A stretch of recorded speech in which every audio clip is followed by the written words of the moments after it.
people, and welcome back to my channel where we talk all about sex, thriving in your singleness, and self-love. And today we're going to be talking about coping with being the culprit. So stick around. As I said in the intro, we are going to talk about coping with being the culprit. I'm going to go ahead and get right into it. So when I say coping with being the culprit, it means if you have watched any of my previous videos, from then to now to evermore, I'm always going to talk about issues from a self-love perspective and from a responsibility perspective.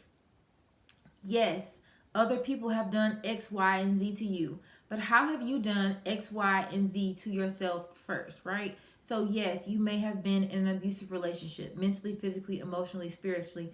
I'm unsure. All the types are out there. But how did you first abuse yourself? And then how did you become a match to a person to abuse you?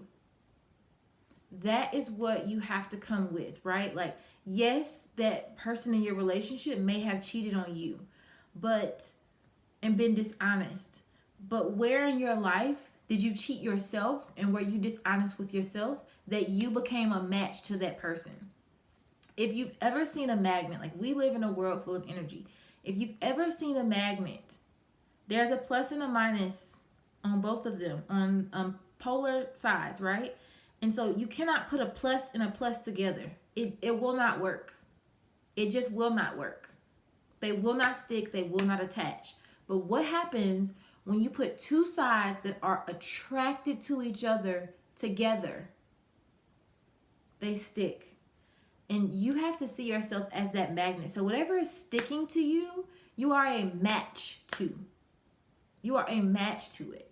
And that is not, don't be unkind to yourself. Don't beat yourself up. This is not time for that. It is time to understand and explore and to heal, right? Like, why is this happening? Why am I calling people into my life? Like, why is the side that I'm giving out into the world is abuse? And so then here comes an abuser. And why is the side that I'm giving out to the world mistreatment? And so here comes people who love to mistreat me. Why is the side that I'm giving out to the world insecurities? So then here comes a person who loves to point out my insecurities.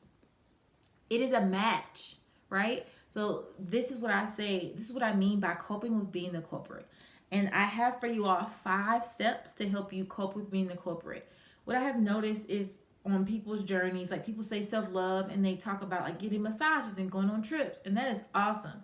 But self-work is the internal stuff. It's the stuff that you can't see first. It's not the nails, it's not the hair, it's not the trips, it's not the passport, it's not the house. Because we have seen people who have all those things and they commit suicide. So that's not it, right?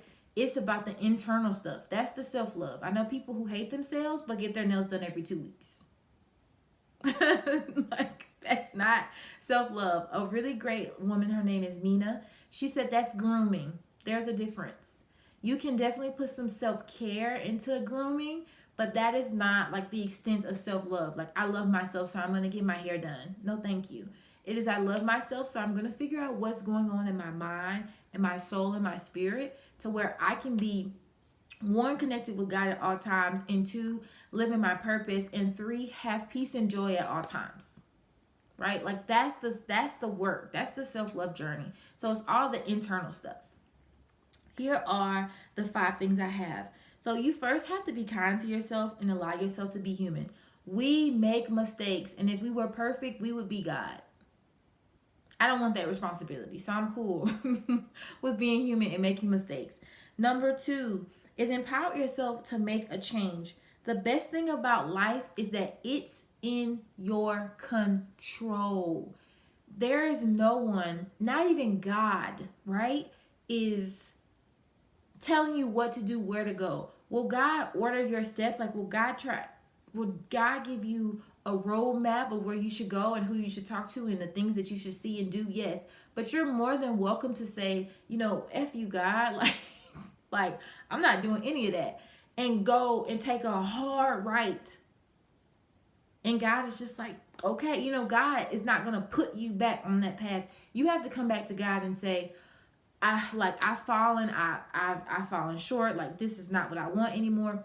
Even God is not making you do anything you don't want to do. God gave us free will. So please understand that no human has control over you. Stop that tape, that story right now. Stop it. Play a new tape. I have control and power over myself and my actions. Period. Start a new tape. Like, start telling yourself a new story. Number 3, you have to set up systems to help you succeed. And for instance, if you want to lose weight, start meal prepping. Most people who are very fit and healthy, they have some type of idea or guidelines of the food that they should be eating, and it's already in their refrigerator. What this does is it cuts back on the need to snack.